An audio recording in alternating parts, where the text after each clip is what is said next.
Iya, yang selama ini kita kan mengatakan sunnah itu adalah nek dilakoni oleh pahala, nek orang lakoni orang dosa. Itu begitu. Apa ada pengertian seperti itu? Ada pengertian seperti itu? Ada. Nanti kita akan sampaikan. Jadi pendapat-pendapatnya ada pendapat para ulama. Kita sampaikan pada panjenengan pendapat para ulama. Saya sampaikan. Ta'rif sunnah fil istilah. Penjelasan sunnah, pengertian sunnah secara istilah. Yang pertama, inda ahlil hadis. Inda ahlil hadis. Pengertian sunnah menurut ahlul hadis. Wong sing pinter hadis.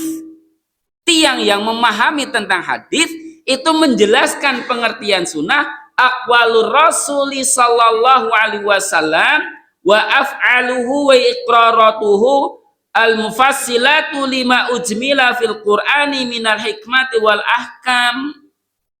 Ini pengertian menurut ulama ahlul hadis. Yang namanya sunnah niku adalah aqwalur rasuli sallallahu alaihi wasallam, perkataan-perkataan Rasul sallallahu alaihi wasallam, wa af'aluhu, yaitu apa? Perbuatan-perbuatan Rasulullah SAW, wa iqraratuhu, yaitu apa? Takrir-takrirnya.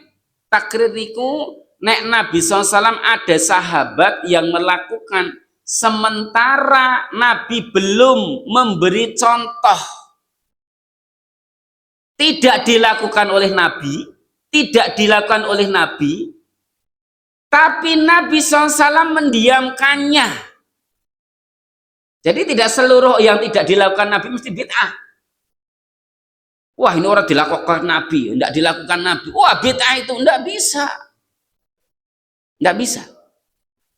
Assalamualaikum warahmatullahi wabarakatuh.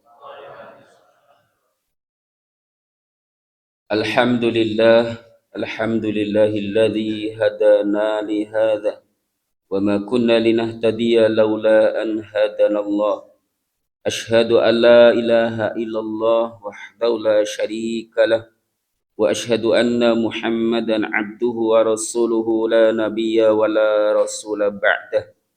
Allahumma salli ala Muhammad wa ala alihi wa ashabihi wa man tabi'ahum bi ihsanin illa yaumiddin. Amma ba'du. Faya ayuhal muslimun usikum wa iyaya bitaqwallah faqad fazal muttaqun. Qala Allah Ta'ala fi kitabil karim, a'udzu billahi minasyaitonir rajim. Ya ayyuhalladzina amanu taqullaha haqqa tuqatih wa la tamutunna illa wa antum muslimun. Qala ya ayyuhan nasu taqu rabbakumul ladzi khalaqakum min nafsin wahidah wa khalaqa minha zawjaha wa batha minhuma rijalan katsiran wa nisaa wattaqullaha alladzi tasaaluna bihi wal arham innallaha kana 'alaikum raqiba. Qala Rasulullah sallallahu alaihi wasallam, la yu'minu ahadukum hatta yakuna hawahu taba'an lima ji'tu bih. Wa qala idzan may yuridillahu bi khairan yufaqihu fiddin. Bu bapak kaum muslimin yang dirahmati Allah Subhanahu wa taala, puji syukur kita panjatkan kehadirat Allah atas seluruh kenikmatan yang Allah berikan pada kita. Salat serta salam semoga tetap tercurah pada junjungan kita, tauladan kita Rasulullah Muhammad sallallahu alaihi wasallam, kepada keluarganya, kepada para sahabatnya, serta kepada umat beliau yang senantiasa istiqomah di dalam qiyamudin. Ibu bapak yang dirahmati Allah Subhanahu wa taala, alhamdulillah di pagi hari ini Allah kembali menghidupkan kita setelah mematikan beberapa saat, dan Allah pura berikan kesempatan untuk belajar. Allah berikan kesempatan pada kita untuk beramal. Allah berikan kesempatan kepada kita untuk menambah bekal perjalanan panjang kita kelak menghadap Allah Subhanahu wa taala, Sang Khalik, Sang pemberi rezeki, Sang pengadil yang adil. kita akan menghadapnya tentu harus membawa bekal-bekal yang ringan, yang banyak, yang bermanfaat. Bukan bekal yang berat, tapi bekal yang ringan. Bekalnya apa? Duduk, ngantuk, itu adalah bekal-bekal kita. Ya. Loh kenapa? Panjenengan kita banyak diantara kalau di majelis ilmu itu kan ngantuk dan duduk. Itu saja sudah dapatkan pahala. Insya Allah. Apalagi esok ini Ramadan kita akan dapatkan pahala lebih banyak lagi. Sebelum kita lanjutkan majelis kita di pagi hari ini, terlebih dahulu baca Bismillahirrahmanirrahim. Ini kita awali, semoga Allah Subhanahu wa taala memberikan petunjuk, kemudahan, barokah ilmu dan kepahaman kepada kita semuanya. Bu Bapak yang rahmati Allah Subhanahu wa taala, hari ini kita memasuki hari yang keberapa? Tanggal berapa? Tanggal 2 atau 3? Tanggal 3 bulan Sya'ban. Jadi kita sudah memasuki bulan Sya'ban, bulan sebelum 1 bulan sebelum Ramadan. Dzalika syahrun, ngendikane Nabi SAW, yaghfulun nas. Itu adalah bulan di mana manusia itu banyak yang lalai. Yaghfulun nas. Syahrun bainar Rajab wa Ramadan. Bulan pertengahan di antara Rajab dan Ramadan. Kenapa banyak orang yang lalai? Hari ini di zaman dulu di bulan Sya'ban ini adalah bulan kekeringan luar biasa. Zaman Nabi itu bulan yang sangat kering sekali. Hingga orang-orang itu berpencar, namanya Sya'ban itu berkelompok berpencar untuk mencari air. Oke, saking sulitnya air. Yang pertama. Yang kedua, orang baru saja mendapatkan bulan yang haram, bulan yang dimuliakan oleh Allah, yaitu bulan Rajab. Sampai kemarin malam, hari berapa itu saja masih ada Rajaban. Ya, orang menghidup-hidupan malam salah satunya Rajaban. Kalau dulu di situ sekitar sini dulu ada Rajaban. Ban sing gede banget itu jenenge Rajaban. Ya. Sing cilik-cilik we rakyat ban. Rakyat ini sing gede banget ada Rajaban. Kalau dulu kan ada proyek apa itu Indonesia Power proyek Subkon. Itu kan ban proyek itu kan gede-gede banget. Dituturi wong tambal ban, tulisi gede tambal ban. Oh itu Rajaban. Rajaban ban sing gede. Ya, Ibu Bapak nama Allah Subhanahu wa taala. Itu bulan yang dimuliakan, orang banyak gegap gempita bagaimana mengisi bulan Rajab kemarin. Lah hari ini hari sudah mulai loyok lagi. Ditambah lagi bulan Sya'ban ini para pedagang sudah mempersiapkan barang dagangannya. Sing ngumpulna minyak wis mulai ditumpuk-tumpuk. Kenapa? Hanya di bulan Ramadan sajalah sing jenenge anane perpegan. Maka bulan-bulan ini bulan mempersiapkan perpegan. Bukan bagaimana mengetahui bulan Sya'ban. Maka mumpung masih awal kita sampaikan harusnya bagaimana dengan bulan Sya'ban. Ibnu Taimiyah, Syekhul Islam Ibnu Taimiyah menyampaikan bahwasanya ini adalah bulan rawatibnya bulan Ramadan.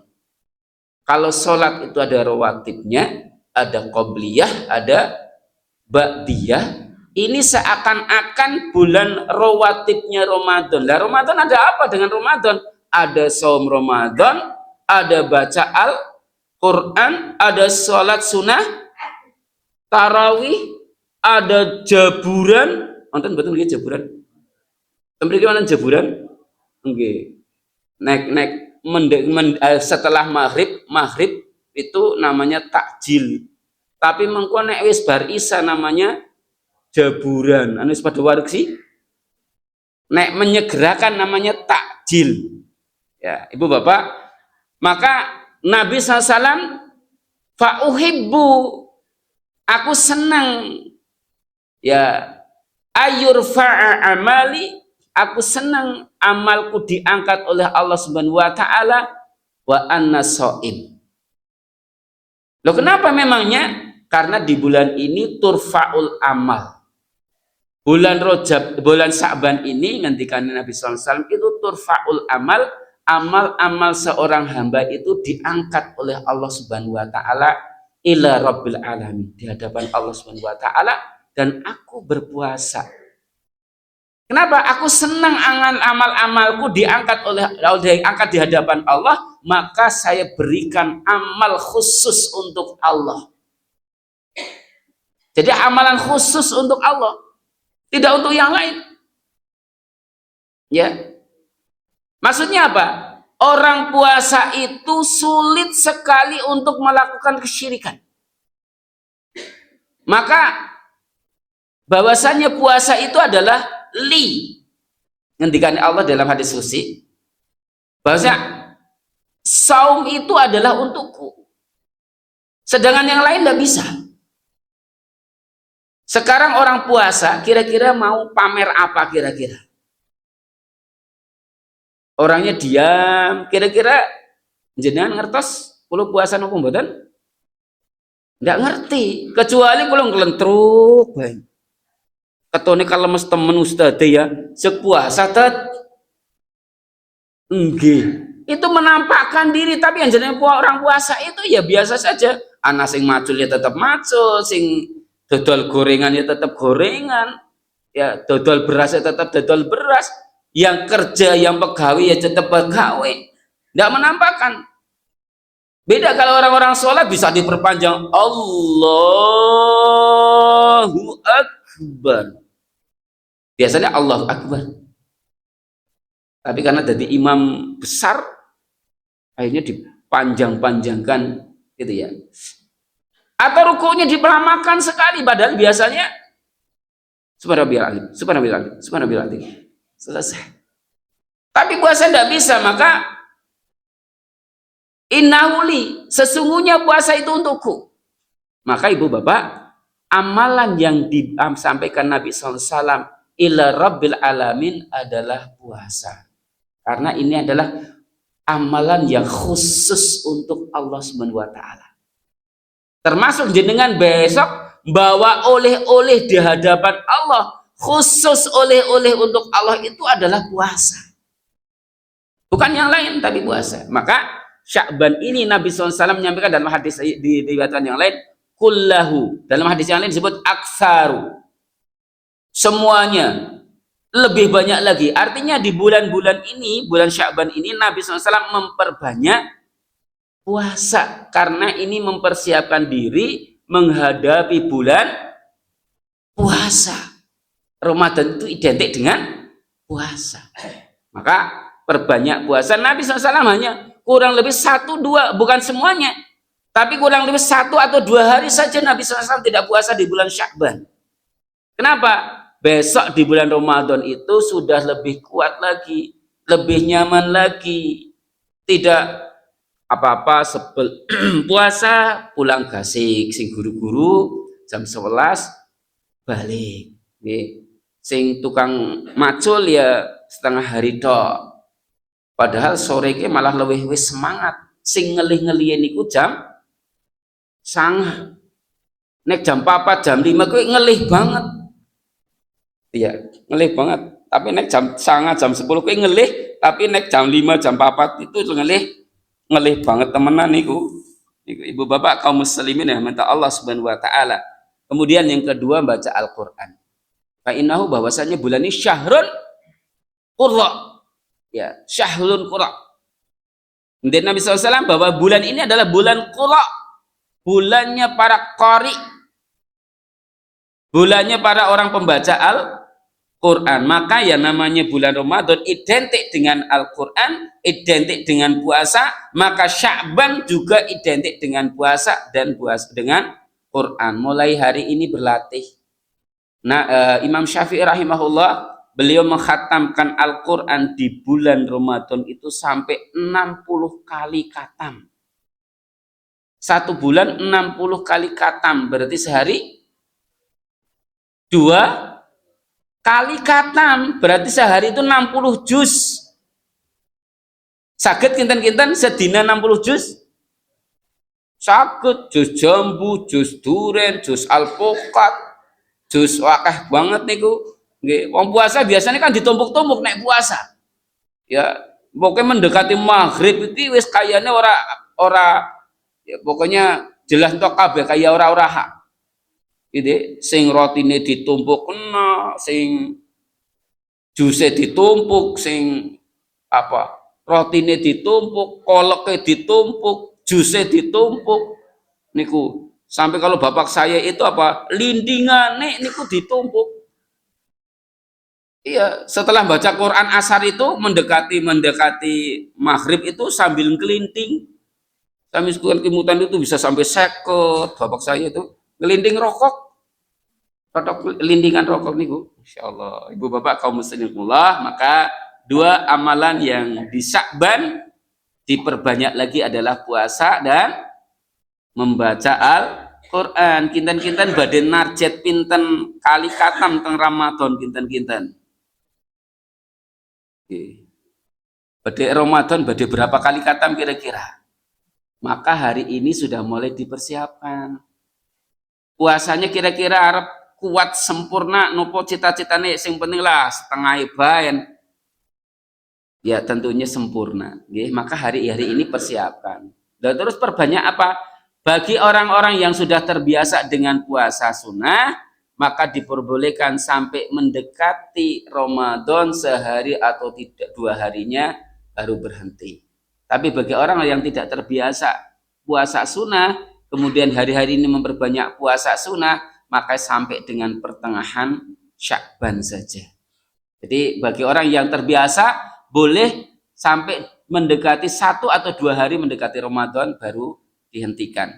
Tapi bagi orang-orang yang belum terbiasa, disunahkannya adalah setengah atau nisfu Sya'ban saja sampai pertengahan Sya'ban karena khawatir sudah masuk di dalam Ramadan. Ini ibu bapak mengingatkan tentang Sya'ban, mumpung masih di awal, kita sudah mulai mempersiapkan diri hari-harinya yang biasa Senin Kemis seperti ditambah dengan Ayyamul Bid. Bahkan ada sahabat yang sebagian Ayyamul Bidnya itu ditumpuk di bulan Sya'ban. Sepertengahan hari itu, pertengahan bulan, saya tidak mau menjalankan ya Rasulullah. Saya mau tumpuk nanti tok ropel di bulan Sya'ban. Ya, ada sahabat yang seperti itu. Akhirnya apa? Sya'ban itu penuh.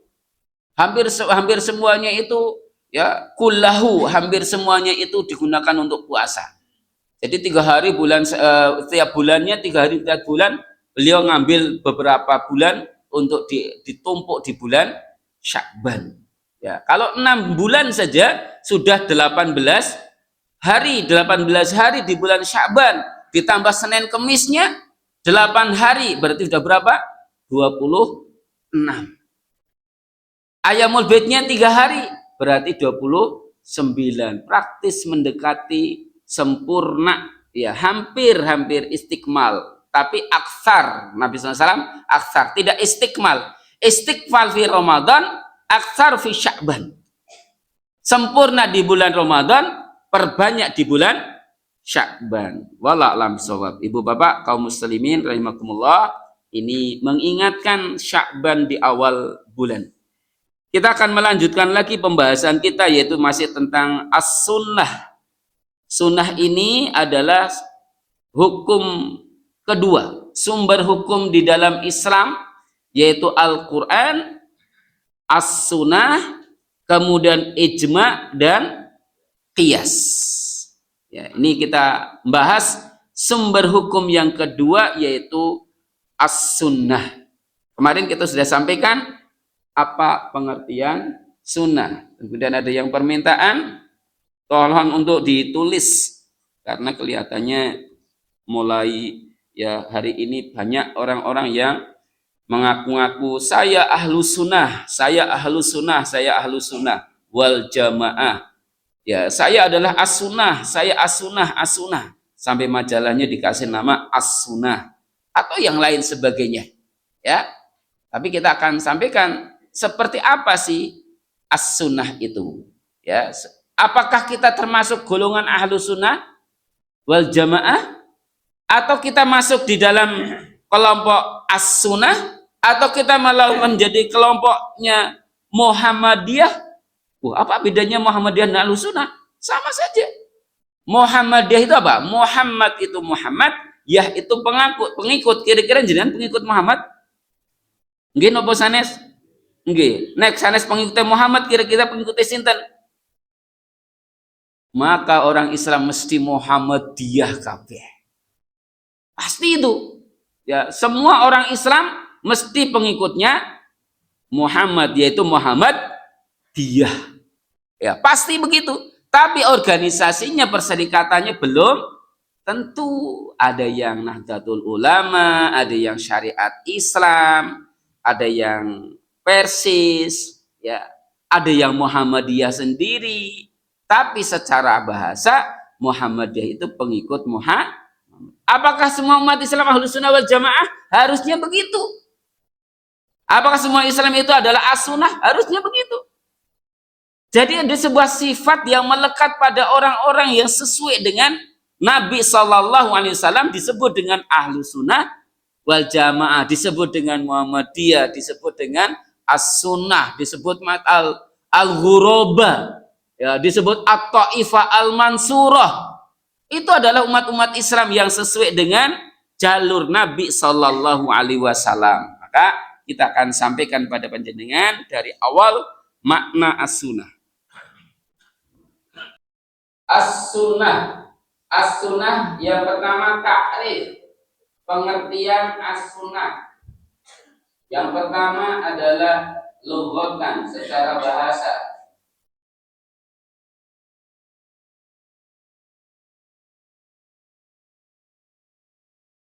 Kemarin sudah kita menyatakan saja. Secara bahasa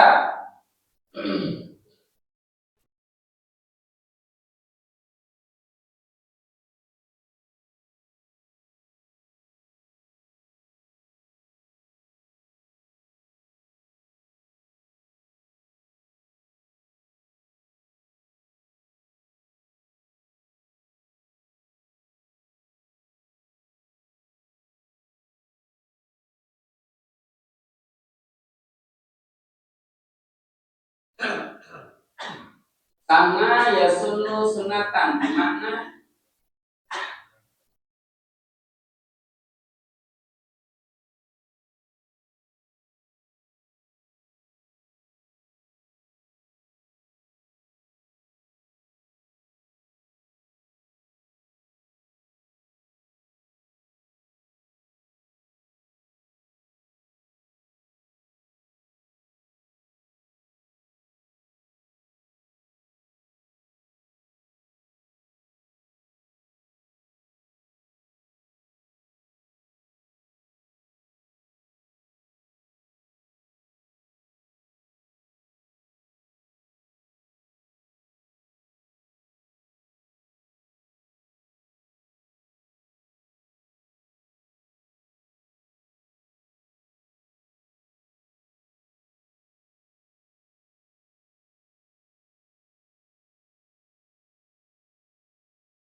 ini secara bahasa, Ibu Bapak, Allah Subhanahu wa taala kemarin disampaikan, takrif secara bahasa bin mustaqil, dia bukan asli isim. As-sunnah ini bukan asli isim, tapi sunnah ini adalah dia dari bentukan kata. Sana ya sunnu sunatan, jadi sunatan. Ana sunatan masal, ana sunatan masal. Oh, ternyata sunatan itu dari bahasa Arab. Orang sunatan, sunat apa huruf itu terasa dari bahasa Arab. dari ini sunnah. As-sunnah berasal dari as-sunnah, sana ya sunnah. Jadi 3 ini. Kemudian maknanya apa? Makna yang pertama kita kami sampaikan adalah al-qanun. Sunnah bisa bermakna adalah undang-undang atau bermakna syariah, peraturan. Yang kedua, sunnah bernama adalah at-tariqah, jalan yang diadakan, cara yang diadakan. Kemudian yang ketiga, as-sirah, jalan hidup. Kemudian yang ketiga adalah bayan, penjelasan. Kemarin sudah kita sampaikan. Kemudian contoh-contohnya, contoh-contoh kemarin bayan surat bayan.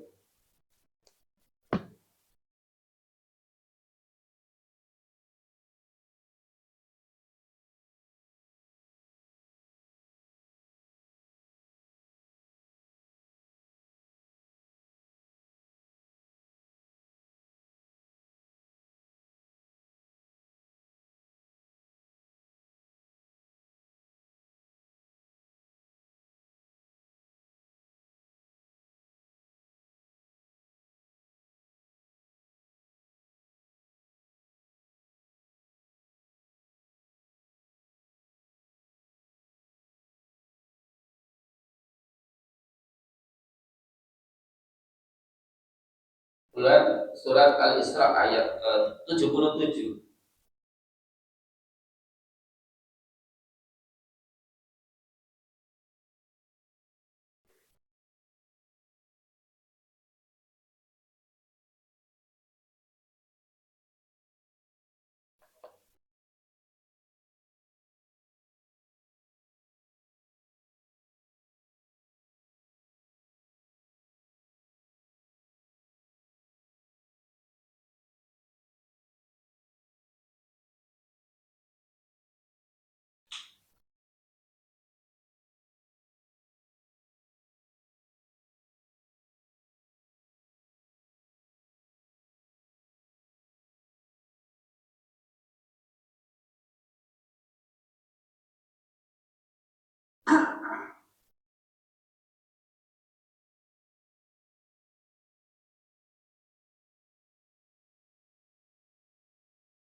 Sunnata man qad arsalna qablaka ila akhir. Ya. Arsalna qablaka min rusulina wa la tajidu li sunnatina tahwila. Sunnata sunnah, makna sunnah di dalam surat Al-Isra ayat ke-77 adalah bermakna sunnah, bermakna peraturan atau undang-undang. Maka kalau sunnah aturan, ya sunnah man qad arsalna, ini adalah peraturan undang-undang orang-orang yang kami utus sebelum engkau wahai Muhammad. Jadi makna sunnah di sini adalah bermakna peraturan atau undang-undang. Ini juga bisa ditemukan di dalam Quran surat Al-Ahzab surat 33 ayat yang ke 62. Saya bacakan, sunnatullahi fil ladzina khalau min qablu wa lam tajida li sunnatillahi tabdila. Sunnah ini. Makna sunnah di dalam Al-Qur'an surat Al-Ahzab, sunnatullahi fil ladzina khalau min qabl wa lam tajida li sunnatillahi tabdila. Sunnatullah. Ya. Jadi kali sunnah man qad arsalna, maka di sini adalah sunnatullah.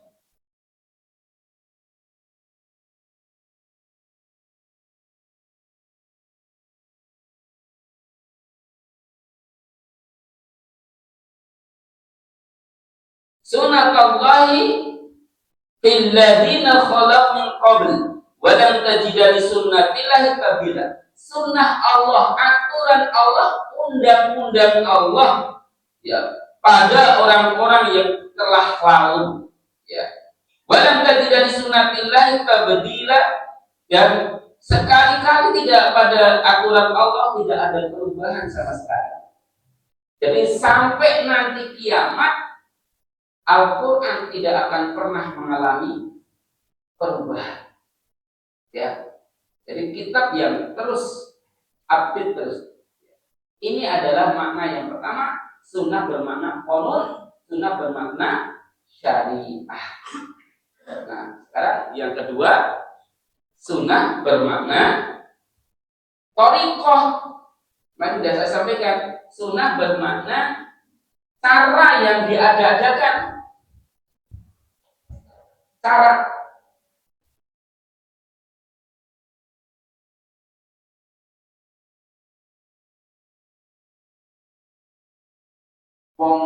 sudah banyak banget sekali orang, kemudian tempatnya jauh-jauh, butuh pengeras suara, butuh orang pengeras suara kan, kok orang suara jemaah kenapa orang kerungu adzan. Jadi alasan orang itu tidak sholat jamaah, tidak dengar adzan, maka akhirnya dibuatlah pengeras suara, mic, ya, dibuat suara pengeras untuk memanggil orang. Itu saja akasih orang sholat jamaah, padahal sudah ini cara orang mengalirkan. Ada irigasi ini di depan, nggak tahu dulu apakah ini sudah sejak dulu dibuat irigasi begitu, apa biar ruangan cilik atau mungkin kali. Akhirnya apa? Dibuatlah irigasi untuk membagi air supaya rata. Ya, dulu ayah namanya air pada rebutan. Sing sapa sing cepet buka telawai, maka telawang nih. Lawak kayak berarti sing golongan silat maling. Sapa kan ditutup-tutup. Ini nek ora diatur pada rebutan, bisa pada gelut, maka diutus dibentuk apa di petugas namanya ulu. Esuk sing dhuwur, awan sing ngisor, bedoi pakulu. Ada aturannya? Nggak ada, cuma yang penting dan aja pada tukaran. Di zaman Nabi juga demikian, dibuatkan aliran-aliran. Ya Rasulullah, apakah ini boleh? Boleh. Maka Nabi jangan mansanna sunnatan fil Islam. Maka barang siapa yang ada satu cara yang baik di dalam Islam, ya. Maka makna sunnah itu bermakna adalah cara yang diadakan.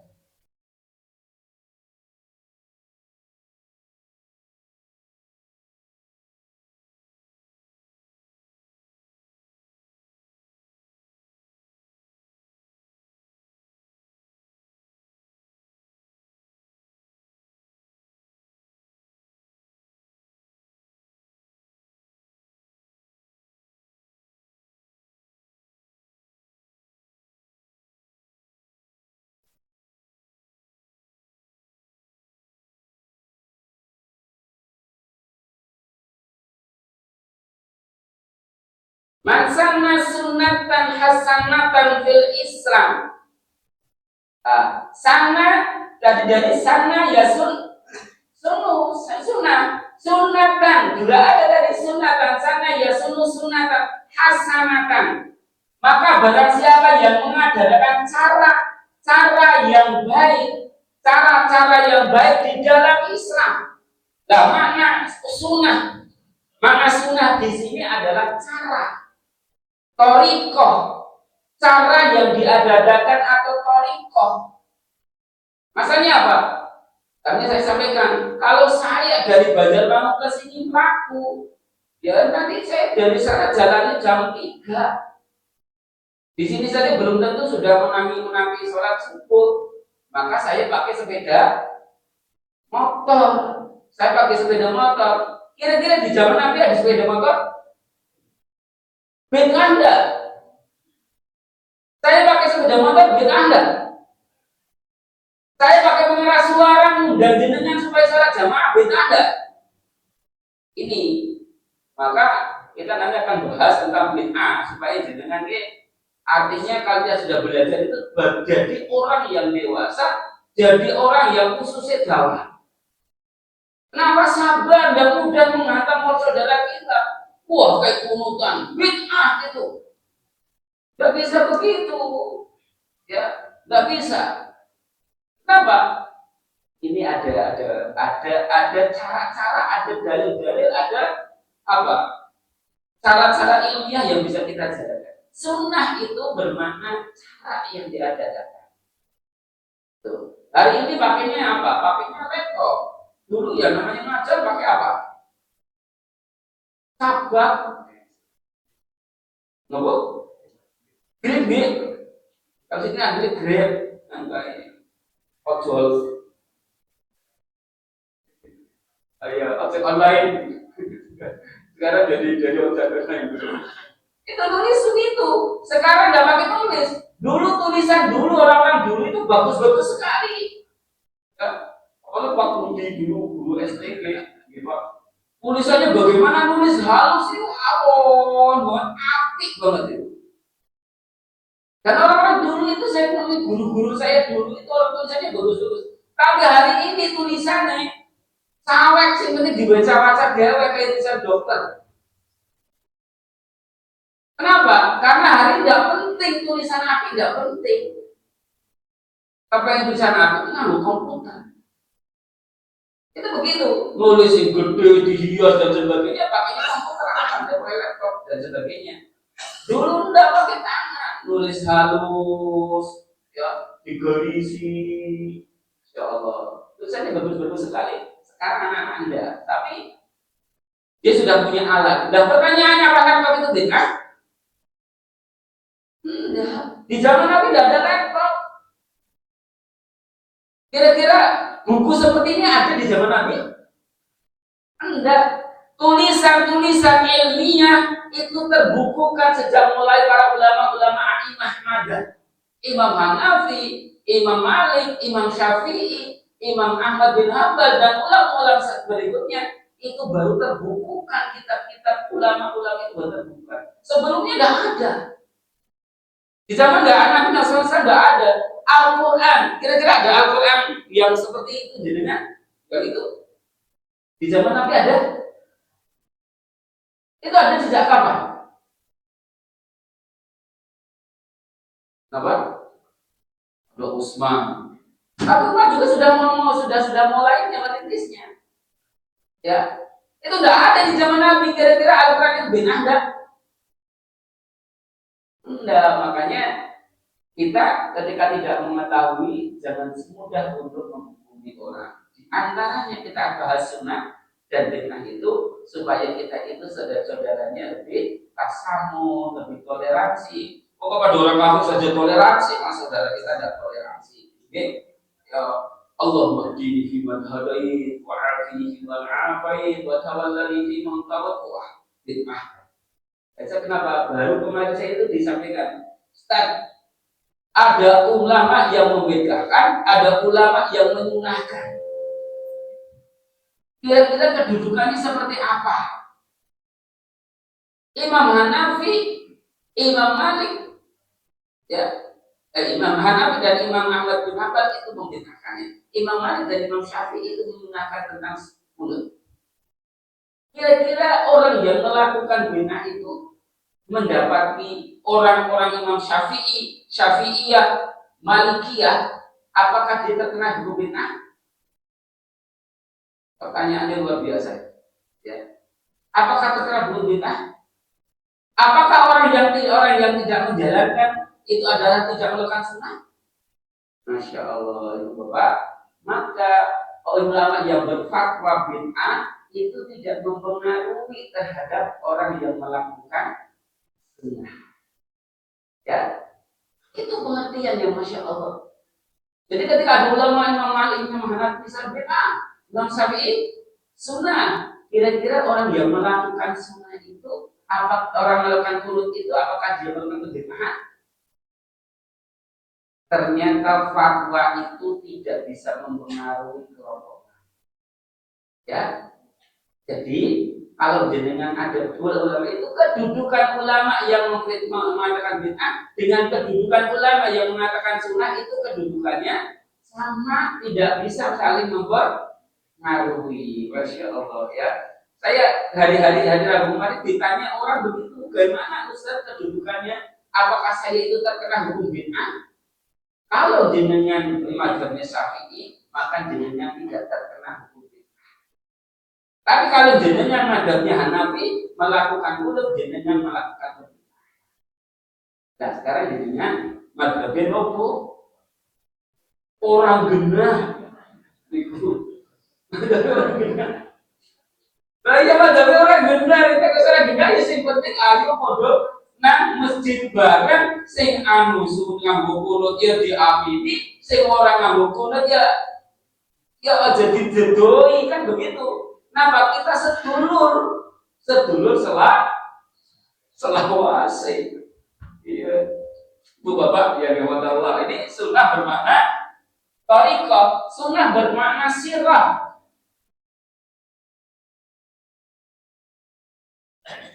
Yang ketiga, kita akan sampaikan sunnah bermakna sirah, bermakna cara hidup atau jalan hidup.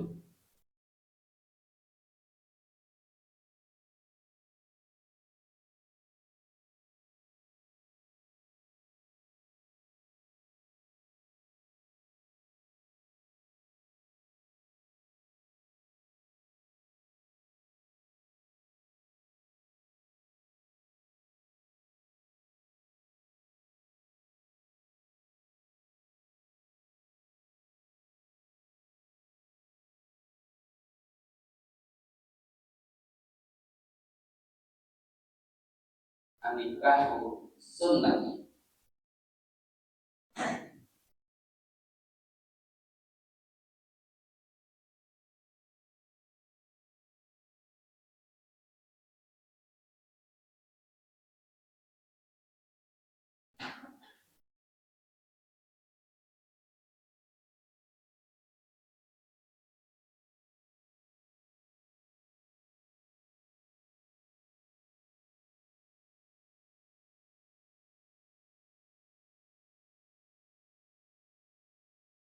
Anikahu sunnati faman raghiba an sunnati falaisa minni. Anikahu sunnati faman raghiba an sunnati falaisa minni. Nikah niku sunnahku. Nikahnya Nabi SAW. Berarti sering nikah beda. Dia bukan kata niku. Artinya kalau sudah mendapatkan hukum sunnah, mendapatkan hukum wajib atau jaiz, maka silakan untuk menikah. Ya. Anikah sunnati, nikah itu sunatku. Paman rohiba sing sapa wong membenci ngan sunati dari sunatku palai samini, maka bukan golonganku. Lah, makna sunnah di sini adalah makna jalan hidup. Nikah itu jalan hidupku. Nikah itu jalan hidupku. Maka kalau ada pemuka-pemuka agama lain yang tidak nikah, berarti tidak mungkin jalan Nabi SAW. Nikah jalan.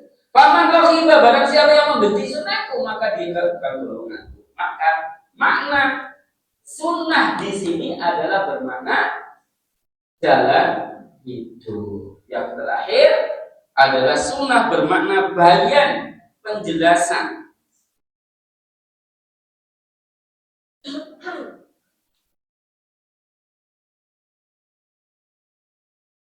Ya, Pak Bayan si senang undang-undang.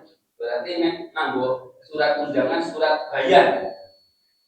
Kalau nikahan sih surat bayan, surat penjelasan bahwasanya besok saya mau menikahkan.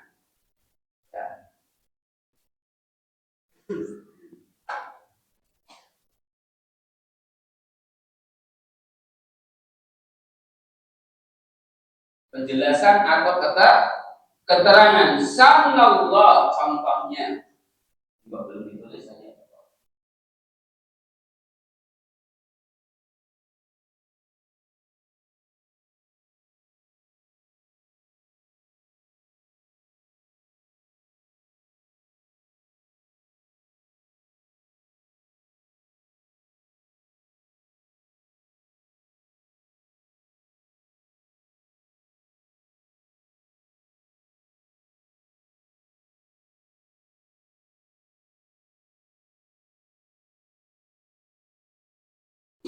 Makna sunnah di sini adalah penjelasan. Allah menjelaskan.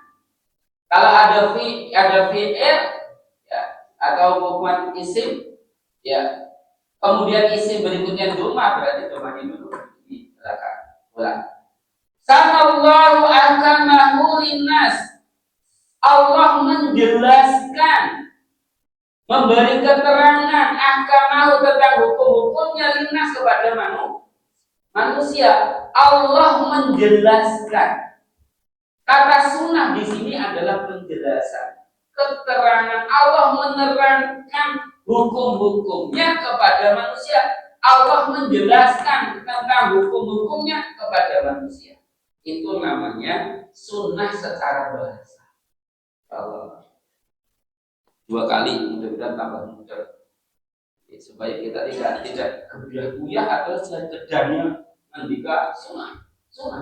Inilah makna sunnah secara bahasa. Sekarang kita masuk tambahan berikutnya, sunnah secara istilah.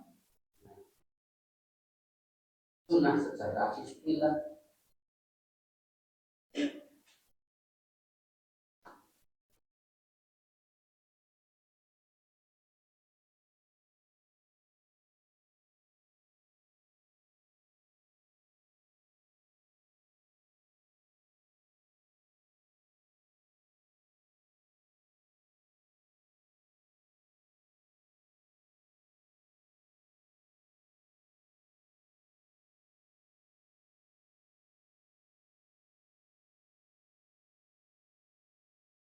Sunnah secara istilah.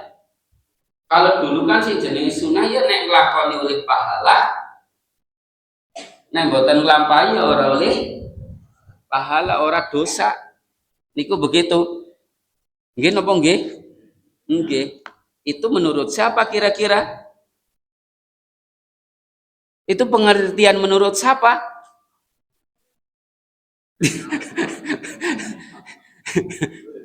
Iya, sunnah nurut dewek-dewek.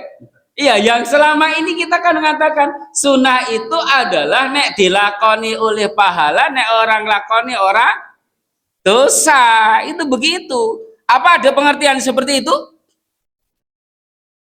Ada pengertian seperti itu? Ada. Nanti kita akan sampaikan.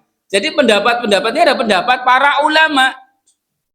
Kita sampaikan pada panjenengan pendapat para ulama. Saya sampaikan. Ta'rif sunnah fil istilah.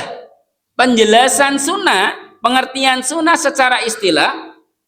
Yang pertama, inda ahlil hadis. Inda ahlil hadis. Pengertian sunnah menurut ahlul hadis. Wong sing pinter hadis. Tiang yang memahami tentang hadis itu menjelaskan pengertian sunnah.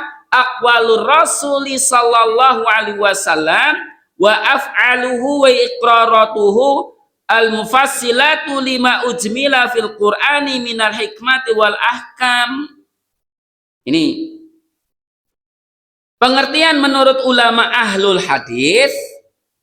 Yang namanya sunnah niku adalah aqwalur rasuli sallallahu alaihi wasallam, perkataan-perkataan Rasul sallallahu alaihi wasallam, wa af'aluhu, yaitu apa? Perbuatan-perbuatan Rasulullah sallallahu alaihi wasallam, wa iqraratuhu, yaitu apa?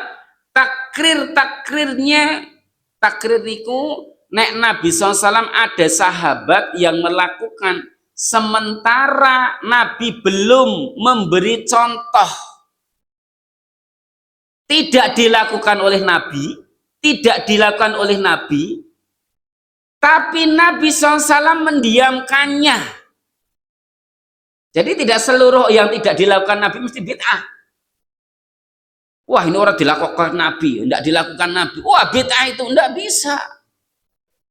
Tidak bisa. Jadi ya namanya sunnah itu dilakukan oleh sahabat, Nabi mendiamkannya atau menyetujuinya. Itu namanya takrir, pembenaran Nabi. Jadi sunnah itu adalah perkataan Nabi SAW, perbuatan-perbuatannya, takrir-takrirnya, ya, di dalam Al-Quran, ya, bentar. Takrir-takrirnya yang menjelaskan mufasilatu lima ujmila fil Quran, yang menjelaskan hal-hal yang umum di dalam Al-Quran atau yang pokok di dalam Al-Quran, hikmah-hikmahnya, ya, minal hikami wal ahkami, hikmah-hikmahnya dan hukum-hukumnya. Lah ahlul hadis itu nyampaikan sing jenenge sunnah niku akwal rasul, akwal rasul, perkataan-perkataan rasul, perbuatan-perbuatan rasul, dan takrir-takrir rasul. Saya sampaikan, saya tuliskan.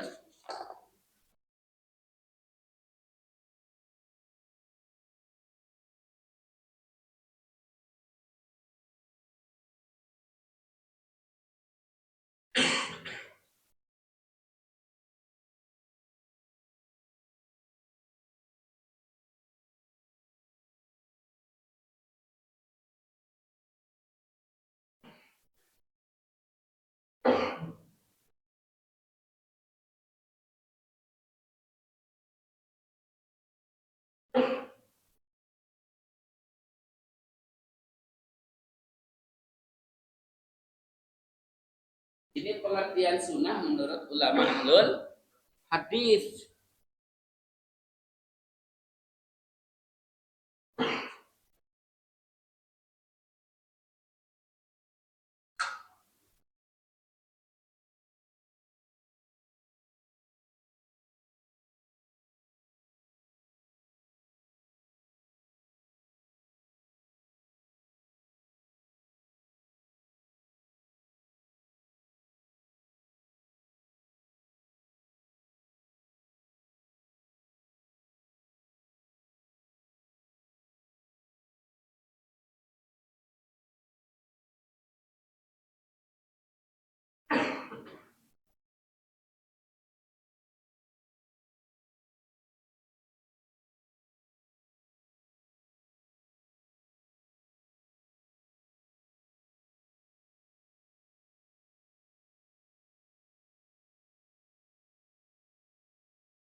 Ini pengertian sunnah menurut ulama ahlul hadis.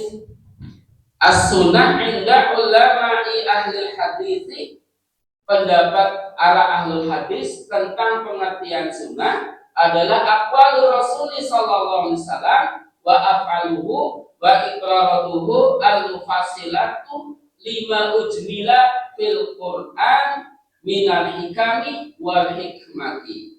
Yang namanya sunnah itu adalah perkataan-perkataan Rasul, aqwalur Rasul sallallahu alaihi wasallam, kemudian af'aluhu, perbuatan-perbuatan Rasul sallallahu alaihi wasallam, wa iqraratuhu, takrir-takrir Rasul. Ya, kalau ucapan insyaallah paham. Kemudian af'al, perbuatan-perbuatan Rasul insyaallah paham. Iqrar itu adalah pembenaran-pembenaran Rasul. Contohnya kayak ada sahabat yang dalam perjalanan, sahabat itu diminta meruqyah. Pada malam hari itu pemalaman di dalam syafar para rombongan sahabat Abu Musa al-Asy'ari minta kepada kepala suku untuk nginep di rumahnya atau di kampungnya. Ternyata nggak bisa, kami tidak menerima, hanya tidur di tempat lain. Pagi harinya kepala suku yang tadi malam diminta izin itu ternyata sakit, kemudian minta untuk diruqyah. Kemudian diruqyah menggunakan surat Al-Fatihah. Sembuh atas izin Allah Subhanahu wa taala. Kemudian dikasih 100 ekor kambing. Masya Allah, ruqyah yang surat Al-Fatihah oleh 100 ekor kambing, Masya Allah. Setelah dikasihkan pulang, dibagi-bagi. Oh jangan dibagi-bagi. Kita belum tahu tentang hukum diberi kambing ini. Halal apa? Ya. Kita sampaikan kepada Rasulullah SAW. Akhirnya datang kepada Rasulullah, ya, menceritakan kejadiannya bagaimana dia meruqyah dengan surat Al-Fatihah. Ya Rasulullah, kamu baca apa? Ya Rasulullah, saya meruqyah kepala suku itu dengan surat Al-Fatihah. Padahal belum pernah diajarkan oleh Rasulullah SAW. Dan Rasulullah SAW membenarkannya dan menghalalkan kambing itu, baru dibagi-bagi. Masya Allah, ya. Jadi meruqyah dengan surat Al-Fatihah itu sebelumnya tidak pernah dicontohkan oleh Rasulullah SAW, tapi dibenarkan oleh Rasulullah. Ini namanya ikrar, ya, yaitu pembenaran Nabi terhadap apa yang dilakukan oleh para sahabatnya. Ini namanya sunnah. Jadi sunnah itu tidak hanya yang diucapkan oleh Nabi, dijalankan oleh Nabi, tapi dilakukan oleh Nabi. Ya, itu tidak dilakukan oleh Nabi, tapi dibenarkan oleh Nabi. Kira-kira sholat tarawih itu jamaah bid'ah enggak? Itu dilakukan oleh siapa? Umar. Dilakukan oleh Umar. Jadi sholat tarawih berjamaah kelompok-kelompok kayak gini itu dilakukan oleh Umar. Maka beliau katakan bid'ah yang terbaik, ya, itu adalah bid'ah ini sholat. Ya, itu oleh Umar dengan kelompok-kelompok, bahkan kadang-kadang sampai terasnya di banget, meskipun akhirnya tambah netes mendekati tambah maju. Kalau sudah mendekati akhir kan itu seperti itu. Lah, apa dalilnya? Bahwasanya ini sahabat yang melakukan ini juga menjadikan sunnah? Iya. Jadi belum tentu yang tidak dilakukan oleh Nabi mesti bid'ah. Saya sudah menjelaskan tentang bid'ah, nanti kita akan sampaikan. Wallahu a'lam bishawab. Saya kira satu saja dulu. Ini pendapat nanti akan kita sampaikan supaya panjenengan itu menjadi orang yang hebat, gitu ya. Jadi orang yang orang kagetan. Enggak kagetan, wong Islam kok kagetan gitu. Biasa dedek-dedek, wah itu agama baru kuwi. Kuwi ora bener kae. Ya, ada orang pakai jenggot, wah itu teroris kae, enggak bisa begitu ya. Ibu Bapak, maka kita berikan secara keilmuan. Sebelum saya akhiri, ada yang ditanyakan?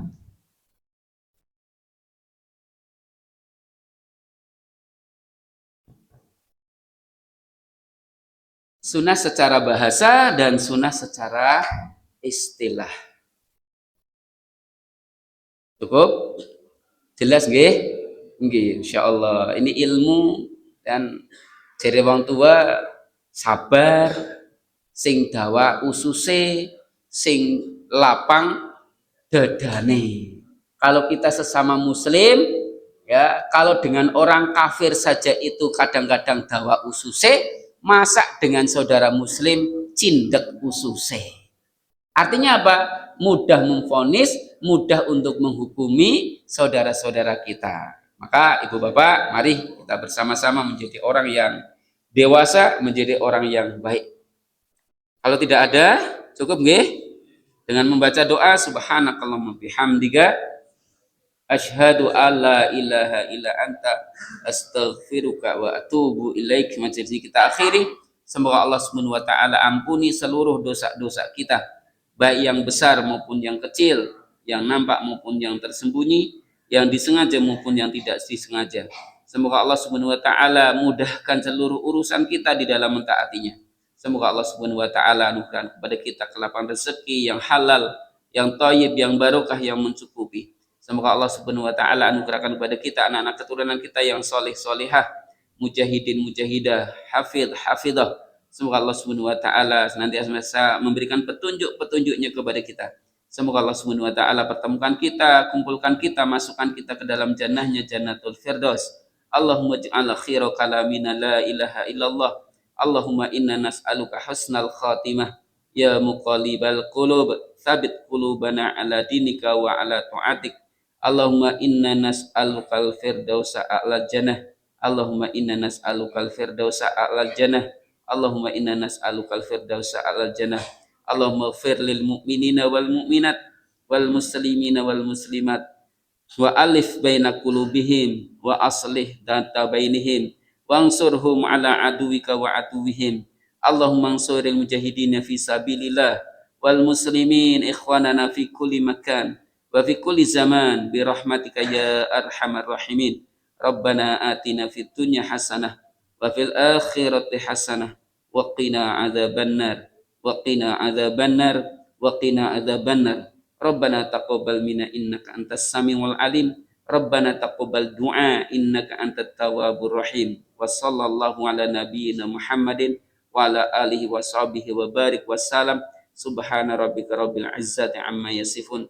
Salamun alal mursalin walhamdulillahi rabbil alamin.